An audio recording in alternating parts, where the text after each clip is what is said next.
chef de l'État, son Excellence Faure Essosimna Gnassingbé, candidat du parti UNIR, a officiellement lancé sa campagne ce lundi. La ville de Noche a été l'heureuse élue pour ce début du candidat dans la joute électorale.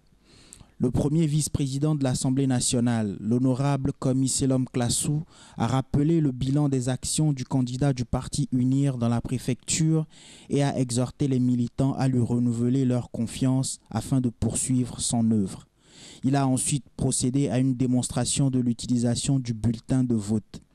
Dans son intervention, le chef de l'État a insisté sur la nécessité de préserver un climat de paix pendant la campagne et après les élections, seul gage pour que les investisseurs étrangers continuent d'injecter des fonds dans l'économie du pays. Il a notamment déploré le comportement de certains de ses adversaires qui prônent la violence à tout va et refusent d'accepter la décision du peuple.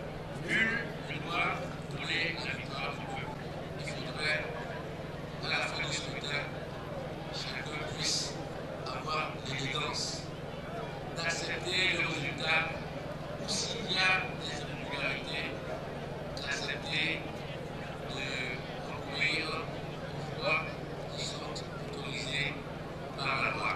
Et non, il est de respecter notre peuple. Quand nous l'interrogeons, acceptons de l'entendre. Il a entre autres appelé les militants à voter massivement pour une victoire sans tâche afin que le vainqueur soit incontesté et incontestable. Il a ensuite promis la construction d'un stade omnisport à Noche en guise de cadeau pour féliciter l'équipe de football, les Anges de Noche, du titre de champion du Togo remporté la saison dernière.